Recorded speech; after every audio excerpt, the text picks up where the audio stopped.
प्रेम से बोलिए सदगुरु साहिब जी की जय हो। सतनाम साहिब। आठ पहर निरेखत रहे, जैसे चांद चकोर,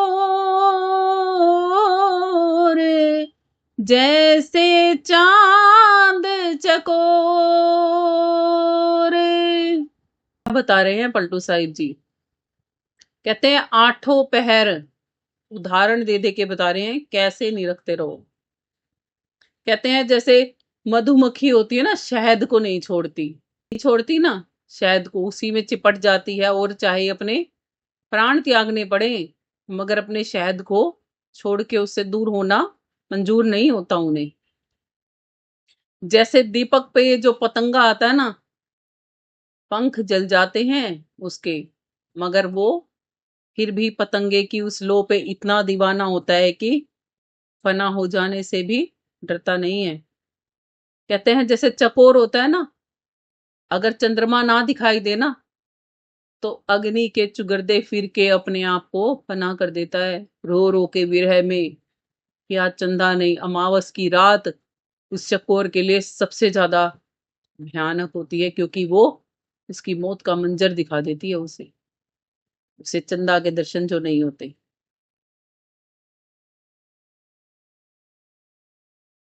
फिर भी वो अपने चंदा को देखने के लिए इतना ललायित होता है, इतना विरह में भर जाता है कि अग्नि की अंगारी खा जाता है।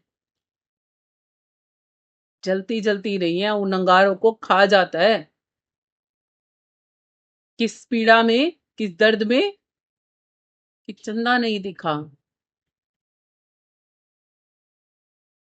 और हम कितने खुश रहते हैं ना संसार में। कभी लगती है वो विरह अगन, कभी आता अंदर से कि भूख प्यास ही मिट जाए, कि परमात्मा के दर्शन नहीं हुए। कभी होता है अंदर से, जब एक आत्मा गुरु को भी परमात्मा की तरह जान लेती है ना, तब तो उसकी पीड़ा का समा ही नहीं रहता। फिर धीरे धीरे समझ में आता है कि ये तो मोह का अंग फिर से जाग गया था, क्योंकि देही तो एक ना एक दिन सबकी छूटेगी। जो गुरु ने ज्ञान दिया है ना, वो नहीं छूटना चाहिए। और होता है ये, प्रेम इतना होता है अपने गुरु से भी, जब भी उसके प्रति तो पूर्ण निष्ठा आती है ना, तभी तो पूर्ण समर्पण होता है ना गुरु के प्रति भी। हर एक रिश्ते में है ये, एक पति पत्नी के रिश्ते में भी है, एक प्रेमी प्रेमिका के रिश्ते में भी है, बहन भाई के रिश्ते में भी है, माता और पुत्र पुत्री के रिश्ते में भी है, पिता और पुत्र पुत्री के रिश्ते में भी है। हर एक रिश्ते में है ये। जहां अटूटता होती है ना, जहां प्रेम इतना गहन होता है, वहां पर अक्सर हम मोह में ग्रसित होकर भूल जाते हैं जीवन को, और क्या करते हैं, मोहवशी जीने लग जाते हैं। परमात्मा इसीलिए हमें सिखाते हैं संतों के माध्यम से कि प्रेम और मोह में हल्की सी बारीक सी लाइन होती है। प्रेम हमें त्याग करना भी सिखाता है, और मोह हमें केवल मात्र चिपके रहना सिखाता है। और अगर मोह करना भी है तो उस परमात्मा से करो कि उससे अगर चिपक गए तो फिर कभी पृथक होना ना पड़े। मगर परमात्मा के पास जब हम जाते हैं ना, तो मोह होता ही नहीं है, वहां प्रेम ही प्रेम होता है। क्यों होता है? क्योंकि वहां निस्वार्थ प्रेम जागृत हो जाता है। परमात्मा यदि ये भी बोल देते हैं ना हमें कि ए आत्मा, अभी वापस नहीं आना, अभी तेरा समय नहीं आया वापस आने का, तो भी सहर्ष आत्मा स्वीकार करती है उसको, और परमात्मा का गुणगान गाने के लिए संतों के रूप में धराधाम पे आ जाती है। इसीलिए कहा जाता है कि वृक्ष, नदियां और संत ऐसे होते हैं जो परमार्थ के कारण ही आते हैं। दूसरों का हित साधने के लिए आते हैं, स्वहित नहीं साधते वो अपने लिए नहीं जीवन जीते, दूसरों के लिए ही जीवन को जीते हैं। कैसे कहते हैं पट्टू साहिब जी? कहते हैं, 8 पहर निरखत रहो जैसे चांद चकोर। जैसे चंद्रमा को चकोर लगातार देखता रहता है, जब तक चंद्रमा जहां जहां मुड़ता जाता है ना, तब तब वहां वहां ही चकोर की गर्दन घूमती जाती है। वो पूरा शरीर नहीं लाता उसको देखने के लिए, बस अपनी निगाहों से ही घूमता जाता है। बिल्कुल वैसे ही समझो जैसे सूरजमुखी का फूल यदि किसी ने देखा हो तो। कहते हैं सूरजमुखी का फूल सूरज की प्रथम किरण के साथ उगता है, खिलना शुरू होता है, और जहां जहां सूरज घूमता जाता है ना, वहीं वहीं वो फूल घूमता जाता है, और जब सूरज छिप जाता है तो वो भी बंद हो जाता है ना। बिल्कुल वैसे ही चकोर की स्थिति होती है। कहते हैं जैसे चांद चकोर पलक से टारत नाही। कहते हैं जैसे चकोर चंद्रमा को पलकों से एक पल के लिए भी दूर नहीं करता, हटाता नहीं है ना। और क्या करता है, यदि हट जाता है तो विरह शुरू हो जाता है उसी समय से उसको। चुगे विरह से आग, रहे मन चंदा माही। और अंदर से दिल में क्या आस रहती है उसको, बस चंदा दिख जाए, यहां छुपा था ना बादलों में, यहीं से फिर से दिख जाए।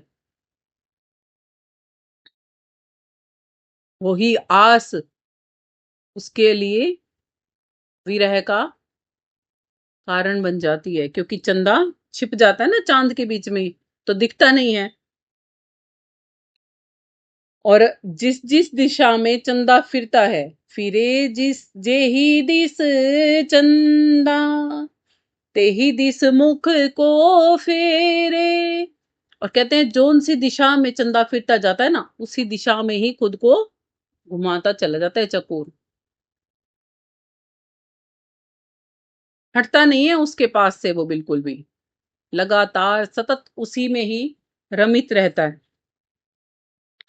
चंदा जाए छिपाए आग के भीतर हेरे।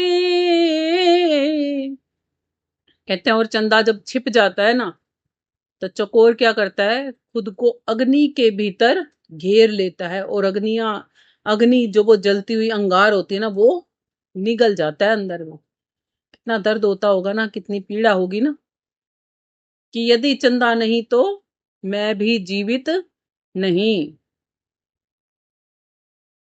ऐसे हम जब परमात्मा को चाहेंगे ना, इतने प्यार से, कि यदि परमात्मा के दर्शन नहीं तो हमारा जीवन ही नहीं, ये जीवन जीना ही नहीं,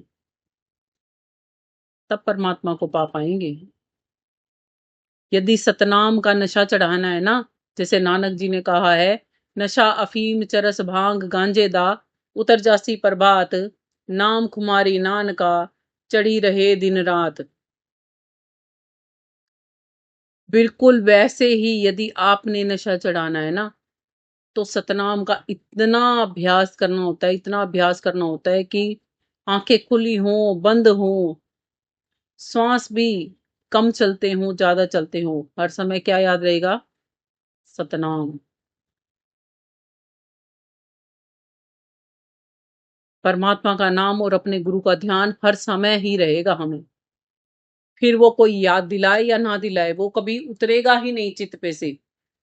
और जिन आत्माओं के अंदर में पूर्ण रूप से बस जाते हैं ना उनके गुरु, गुरु का ज्ञान, फिर वो और उसका गुरु दो नहीं रहते, वो एक ही हो जाते हैं। 8 पहर आगे रहे पलक बिछुड़ नहीं जाए, ऐसी सूरत अजब है तिल में रही समाए। गरीबदास जी बताते हैं कि जब हम 8 पहर देखने लगते हैं ना परमात्मा को, तो परमात्मा भी एक पल के लिए भी हमसे दूर नहीं होता। और कैसे रहता है, कहते हैं ऐसी सूरत है, ऐसी परमात्मा की चित्त वृत्ति है जो कैसी होती है, कि जो हमारे तिल में समाई रहती है। अब किसी को तिल ही का नहीं पता, तो परमात्मा का पता नहीं चल सकता। तो संत ही बताते हैं, तिल ही के तिल भीतर खूब वहां नजारे हैं, बहुत से वहां मंडल बने लोगों के पसारे हैं। नैनो मध्य निरखते रहो अविगत नाम कबीर, बेड़ा पार लंघाई हो सूरत सरोवर तीर। कि परमात्मा के उस सच्चे नाम को देखना है ना तो वो ऐसे ही दिखता है। गगन मंडल के मध्य में झिलमिल झलके नूर, सतगुरु मिले दयाल कोई पावे विरला सूर। कोई परमात्मा का विरला भगत ही उस स्थिति को प्राप्त कर पाता है, नहीं तो हम यही संसार सागर में ही डूब के ही रह जाते हैं। नैनो के आगे रहे सोई नैनो माही, सूरत नीरत से मिल रहा पलक भी न्यारा नाही। एक पल को भी वो परमात्मा हमसे जुदा नहीं होता। कब जुदा नहीं होता? जब हम में भी उतनी ही लगन, उतना ही प्रेम होता है परमात्मा को देखने का, परमात्मा में मिल जाने का, गुरु के उस ज्ञान पर चलने का। जब हम में पूर्ण रूप से सरूर होता है ना, तब ही वो परमात्मा भी हमसे कभी दूर नहीं होता। वो लगातार हमारे साथ ही रहता है, हमारे पास ही रहता है। आगे पलटू साहिब जी बताते हैं, मधुकर तजे पदम जान से जाई बंधावे। कहते हैं जैसे मधुमक्खी का कहीं छत्ता लगा हुआ है, वो तोड़ते हैं ना तो मक्खियां उड़ती नहीं है जल्दी से, उसी पे ही चिपटी रहती हैं, चिपटी रहती हैं। और बहुत सारी मक्खियां तो अपनी वहां पर जान भी दे देती हैं, मगर शहद को नहीं छोड़ती, दूसरे को काटती भी हैं जाके। जो शहद पे, शहद वाली मक्खियों को उड़ाते हैं ना, उनको काट भी लेती है वो। किस लिए? कि हमारा शहद हमसे दूर मत करो।